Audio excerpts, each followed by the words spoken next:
મિત્રો ધોરણ 6 વિષય અંગ્રેજી વાર્ષિક પરીક્ષા 2022નું કુલ 80 માર્ક્સનું આપણે સંપૂર્ણ પેપર સોલ્યુશન આ વિડીયોમાં જોવાના છે। તો ચેનલ પર સૌપ્રથમ તો નવા હો તો ચેનલને સબસ્ક્રાઈબ કરી દેજો અને આ વિડીયોની અંત સુધી જોતા રહેજો જેથી તમને કાલે પરીક્ષામાં કોઈ તકલીફ નહીં પડે।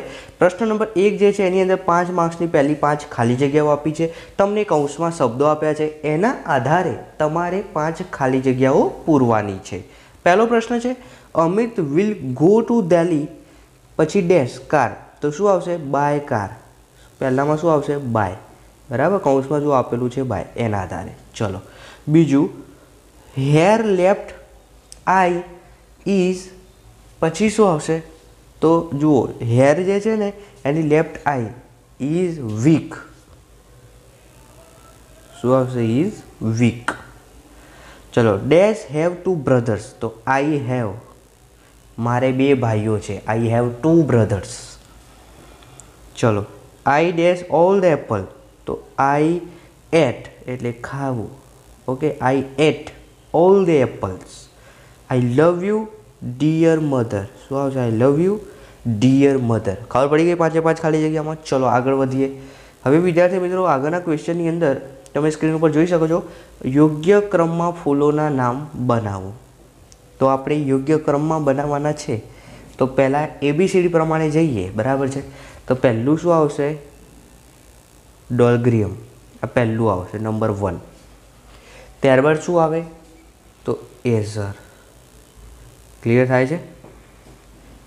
એના પછી શું આવે તો આપણને ABCD પ્રમાણે જવાનું, ABCD EFGHIJKLMNOPQ પ્રમાણે, બરાબર છે। તો એ રીતે 3ના 4ના અને 5ના બનાવવાના છે ABCDના આધારે પહેલો અક્ષર, ક્લિયર, ખબર પડી ગઈ એકદમ, 5 માર્ક્સ મળી જશે। ચલો હવે ટ્રુ ઓર ફોલ્સ જોઈએ। સાચું હોય એની સામે ટ્રુ ટી લખવાનું, ખોટું એની સામે F ફોલ્સ લખવાનું। ચલો પહેલો પ્રશ્ન lion can walk easily on the hot send, તો વિધાન કેવું છે, ટ્રુ છે, ફોલ્સ છે કે શું છે, તો લાયન જે છે ચાલી શકે છે, ટ્રુ છે, બરાબર છે। હોટ સેન્ડ એટલે ગરમ રેતી ઉપર ચાલી શકે છે, તો ટ્રુ આવશે, સાચું, ક્લિયર। ચલો બીજું છે a crocodile can not chew, yes true. The hunter trap the crow, false. There are no rivers in the desert, true. ત્યારબાદ પાંચમું છે the deer hid herself in a bush, true, clear, હવે પડી ગઈ। હવે પ્રશ્ન નંબર 2 જુઓ તમે, તો તમને અહીંયા વાક્ય આપે છે એને યોગ્ય ક્રમમાં ગોઠવવાના છે। ચલો ગોઠવી દઈએ।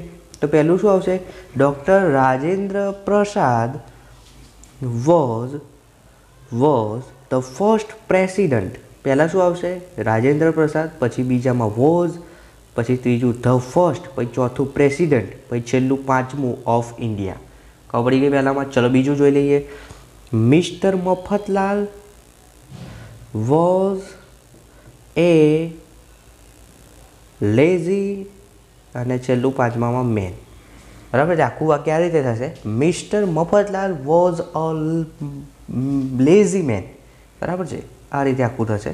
પછી વુ પહેલાં વુ આવશે, વુ ઇઝ યોર ફેવરેટ, અને પાંચમામાં ટીચર, અને છેલ્લે ક્વેશ્ચન માર્ક।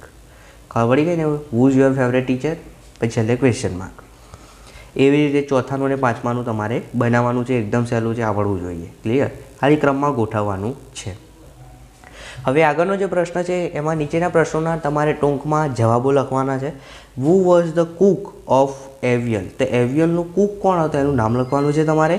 બીજું where does the camel store its food, તો કેમલ જે છે એ ફૂડનું ક્યાં સંગ્રહ કરે છે એનો જવાબ લખવાનો છે અંગ્રેજીમાં। How many teachers are there in your school, તો તમારી સ્કૂલની અંદર જે છે કેટલા ટીચર્સ હતા એનું સંખ્યાનું જણાવવાની છે, 1 હતા, 2 હતા, 3 હતા, બરાબર।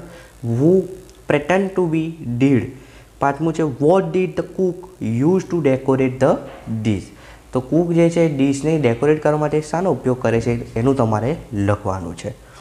હવે આપણે જોઈએ ઉચ્ચારવાળા શબ્દોની નીચે લીટી દોરવાની છે। તો શ્યોર, તો શ્યોરનું ઉચ્ચારવાળો શબ્દ શું થશે પ્યોર, તો તમારે અહીંયા પ્યોરની નીચે શું દોરવાની લીટી, ડિયર તો ફિયર, ટુ તો ટુ. વોલ તો વોલનું શું થશે? ટોલ. સેલ તો ઉચ્ચાર શામાં લાગે છે? ટોલ. ફાઇટ તો લાઇટ કે 8 લાઇટ એટલે લાઇટ આવશે. ચલો આ રીતે તમારે ખાલી નીચે લીટી દોરવાની છે. હવે આગળ વાત કરીએ પ્રશ્ન નંબર 3ની. તો તમારે શું કરવાનું છે? શબ્દોનો કૌંસમાં આપ્યા જે શબ્દો છે એનો ઉપયોગ કરીને ક્રિયા પરથી કરતા કોણ છે તે કહેવાનું છે. તો I can last longer without water than a camel. તો શું આવશે? ડોલ્ફિન, કારણ કે પાણીની વાત છે. પછી I can eat 27 kilogram of meat at 1 meal time. તો એમાં શું આવશે? Tiger. I can lift 15 times over weight than my own weight. તો giraffe. I can clean my own ears. તો કાન જાતે સાફ કરે, બરાબર છે. I can swim up to. તો આમાં સ્વિમમાં ડોલ્ફિન આવશે. ક્લિયર? ચલો આગળના પ્રશ્નોમાં જે જુદા પડતા શબ્દો હોય એની ફરતે જે છે તમારે ગોળ કરવાનું છે. શું કરવાનું છે? ગોળ રાઉન્ડ કરવાનું છે. તો પહેલું છે સ્ક્વેર, સર્કલ, ટ્રાયેંગલ. તો એ 3 અલગ છે, આકાર છે, અને લોંગ જે છે અલગ પડે છે. તો એની ફરતે આપણે શું કરીશું? ગોળ રાઉન્ડ કરીશું. બીજું છે બફેલો, કેટ, કાઉ અને got.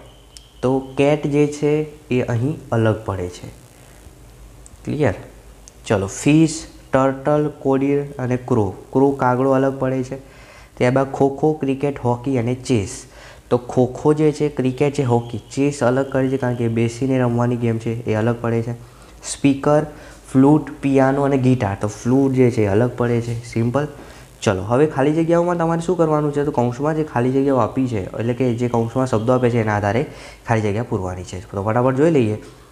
Mister Mafatlal was a hard working man. He like to work. Like આવશે આમાં, hard working. He sat idle or moved here and there all the time. તો there all the time. One day he went for a walk. He stopped on the way to take rest. Clear? ચલો પ્રશ્ન number 4. નીચેના પ્રશ્નોના જવાબ આપવાના છે. તમને આ માહિતી આપી છે, આના આધારે આ 5 પ્રશ્નોના જવાબ આપવાના છે. પહેલું છે who was the 4th president. તો ચોથો પ્રેસિડેન્ટ કોણ હતું? તો આમાં લખવાનું શ્રી વી ગિરી. ચલો dash was the second president. તો સેકન્ડમાં કોણ આવશે? Doctor S Radhakrishnan. ત્યારબાદ ત્રીજું છે who was the president after doctor S Radhakrishna. તો એના પછીનું કોણ હતું ત્રીજા નંબરનું? તો અહીંયા આવશે ડૉક્ટર ઝકીર હુસેન. ચોથું છે how many president are there in the list. તો કેટલા છે? 5. એના પછી પાંચમું પ્રશ્ન છે F. A. Ahmed was the 5th president. શું આવશે? 5th. 5thનો સ્પેલિંગ આ રીતે આવશે, FIFTH. 5th. ક્લિયર? ચલો વિદ્યાર્થી મિત્રો આગળનો જે પ્રશ્ન છે એકદમ સહેલો છે. સાચું તેમજ જે ક્રિયા ન કરી શકે તેની સામે ખોટાની નિશાની કરવાની છે. તો એલિફન્ટ જે છે ફ્લાય કરી શકે? ના, ઉડી ન શકે. તો એલિફન્ટ માટે ખોટું. રનમાં. પછી ડોગ ઉડી શકે? ના ઉડી શકે. બેટ ના ઉડી શકે. કેમલ ના ઉડી શકે. સ્પેરોમાં ટ્રુ. એટલે જે કામ જે કરી શકે એમાં સાચાની નિશાની, બાકી બધામાં ખોટાની નિશાની. ચલો એના પછી રન. તો હાથી દોડી શકે, બરાબર છે. તો હાથી દોડી શકે તો હાથીમાં ટ્રુ આવશે. ડોગ દોડી શકે તો ડોગમાં પણ ટ્રુ આવશે. બેટ દોડી શકે તો બેટ ના દોડી શકે. કેમલ દોડી શકે? યસ. સ્પેરો દોડી શકે? ના દોડી શકે. ક્લિયર? એકદમ ઇઝી છે. હવે વિદ્યાર્થી મિત્રો આગળના ક્વેશ્ચનની અંદર જે સાચા સ્પેલિંગ છે એની ફરતે રાઉન્ડ કરવાનું છે. તો ફોરેસ્ટનો સાચો સ્પેલિંગ આ થશે. ત્યારબાદ ટર્ટલનો આ સાચો સ્પેલિંગ આ થશે. પ્રિન્સિપાલનો સાચો સ્પેલિંગ આ રહ્યો છે. સ્ટમકનો સાચો સ્પેલિંગ આ રહ્યો છે. ફેસ્ટિવલનો સાચો સ્પેલિંગ આ છે. તો મેં ગોળ રાઉન્ડ કરી દીધા છે. ક્લિયર? ચલો હવે તમારે પ્રશ્ન નંબર 5ની અંદર 10 માર્ક્સનો નિબંધ લખવાનો છે. એ એસે છે, એકદમ ઇઝી છે. My village. અહીંયા ક્વેશ્ચન આન્સર આપો એટલે તમારો નિબંધ કમ્પ્લીટ થઈ જાય. સિમ્પલ. 10 માર્ક્સ મળશે. કેટલા? 10 માર્ક્સ. એકદમ ઇઝી છે, બરાબર.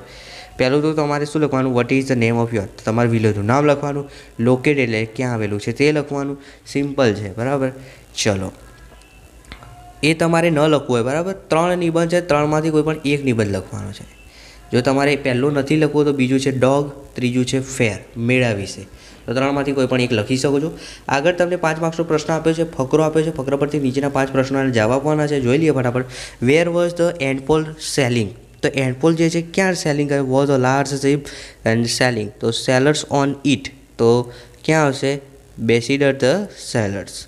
How many sailors were there in the ship, તો કેટલા છે 13, કેટલા આવશે 30. How was the sailing is the beginning, તો બિગનિંગમાં શું આવશે, were a captain and a doctor name Gulliver in beginning the selling was smooth but there was in the sea, આટલા સુધી લખવાનું છે. ત્યારબાદ what did happen to the ship, તો શિપ વિશે આવેલું, there was a strong wind and heavy rain. ચલો આગળનો જે પ્રશ્ન છે વિદ્યાર્થી મિત્રો, છેલ્લો પ્રશ્ન જોઈ લઈએ આપણે, 5 માર્ક્સનો છે. વાંચી પક્ષીને ઓળખો અને તેનું નામ લખો. The state bird of Gujarat, તો આપણા ગુજરાત રાજ્યનું સ્ટેટ બર્ડ જે છે એનું નામ લખવાનું છે. બરાબર છે, એકદમ ઇઝી છે. ત્યારબાદ નેશનલ બર્ડ ઓફ ઇન્ડિયા, તો આપણા ભારતનું રાષ્ટ્રીય પક્ષી કયું છે એનું નામ લખવાનું છે. I can see in the dark with it is big eyes, કે એની લાંબી આઈસ, તો એમાં શું આવશે ઓલ. ચલો it its chilli and guava, બરાબર છે, તો એ કોણ આવશે parrot. It makes its nest in wood, તો વુડમાં શું આવશે વુડ પીકર. ક્લિયર. અને પીકોક જે છે એ ઇન્ડિયામાં આવશે અને ફ્લેમિંગો એ ગુજરાતમાં આવશે. તો વિદ્યાર્થી મિત્રો આજના વિડીયોની અંદર આપણે ધોરણ 6નું અંગ્રેજીનું વાર્ષિક પરીક્ષા 2022નું 80 ગુણનું સંપૂર્ણ પેપર સોલ્યુશન જોયું. આ વિડીયો જોઈ લીધો એટલે તમને કાલે પરીક્ષામાં કોઈ તકલીફ નહીં પડે. ફરીથી એકવાર વિડીયો જોઈ લેજો જેથી તમને મગજમાં બધું ઉતરી જાય. વિડીયો ગમતો લાઇક કરો, શેર કરો, સબસ્ક્રાઈબ કરો અને આ વિડીયોને વધુમાં વધુ શેર કરજો.